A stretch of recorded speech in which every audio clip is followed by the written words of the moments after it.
POCSO case ఆరోపణలు ఎదుర్కొంటున్న బండి భగీరథకు పోలీసులు నోటీసులు జారీ చేశారు.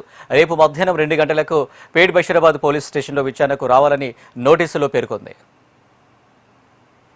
రైట్గా ఇదే అంశానికి సంబంధించి మరిన్ని డీటెయిల్స్ మా తెలంగాణ ఇన్పుట్ ఎడిటర్ రమణ అందిస్తారు. రమణ, ఏంటి మొత్తానికి బండి భగీరథకు నోటీసులు అయితే ఇచ్చారు, మరి రేపు 2 గంటలకు హాజరు కావాలంటూ కూడా చెప్పారు. ఏంటి సిచ్యువేషన్?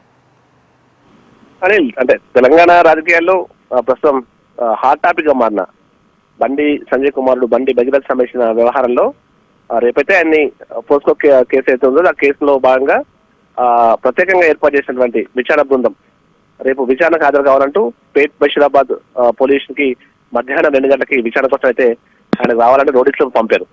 మరి భగీరథ వస్తారా? ఎందుకంటే ఆల్రెడీ భగీరథ ఈరోజు హైకోర్టులో మధ్యంతర పిటిషన్ దాఖలు చేశారు. మరి రేపు ఆయన లాయర్ సమక్షంలో హాజరవుతారన్నటువంటి వార్తలు అయితే వినిపిస్తున్నాయి. దానికి సంబంధించిన క్లారిటీ రాలేదు. పోలీసులు అయితే ప్రత్యేకంగా నోటీసులో స్పష్టంగా పేర్కొన్నారు, ఖచ్చితంగా విచారణకు హాజరు కావాలంటూ కూడా ఆయన నోటీసులో స్పష్టమైన ఆదేశాలను వారు చేస్తున్నారు. ఈ క్రమంలో రేపు భగీరథ వస్తే ఆయన విచారణ చేసిన తర్వాత మరి విచారణ తర్వాత ఎలాంటి పరిణామాలు జరగబోతున్నటువంటి ఉత్కంఠ అయితే కొనసాగుతోంది.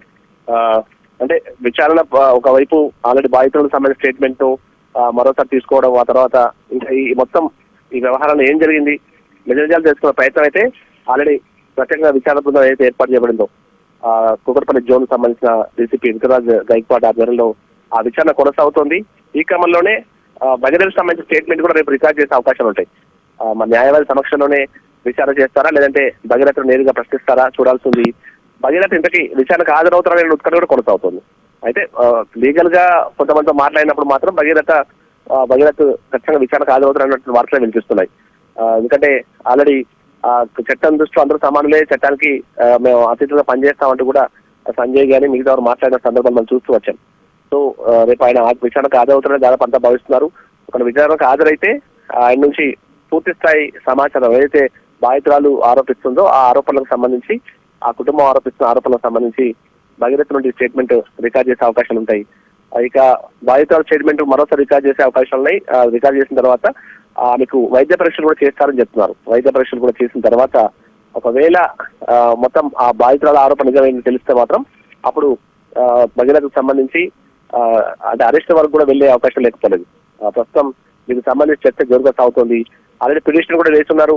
పిటిషన్ సంబంధించి విచారణ అనేది రాబోతుంది. ఈ క్రమంలో భగీరథను విచారించడం అయితే ప్రస్తుతం మనకు రాజకీయ వర్గాలు కూడా తీవ్ర చర్చనీయాంశంగా మారింది. సంజయ్ ఈరోజు మాట్లాడిన మాట కూడా మనం చూసాం.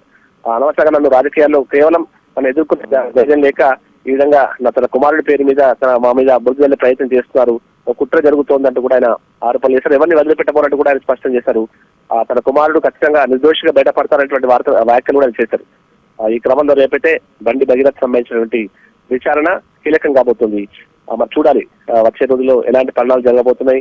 రేపు విచారణతో సరిపెడతారా, లేదంటే తీవ్రమైన చర్యలు అంటే అరెస్ట్ వరకు వెళ్తారా అన్న విషయంలో స్పష్టత రావచ్చు. ఎందుకంటే ఇన్ని రోజుల వరకు ఆయన అబ్స్టాండింగ్ లో ఉన్నట్టుగా చెప్తున్న క్రమంలో మరి రేపు విచారణ పిలిచారు కాబట్టి విచారణ తర్వాత అతను అదుపులో తీసుకుంటారు అనేటువంటి వార్తలు కూడా ప్రధానంగా వినిపిస్తున్నాయి.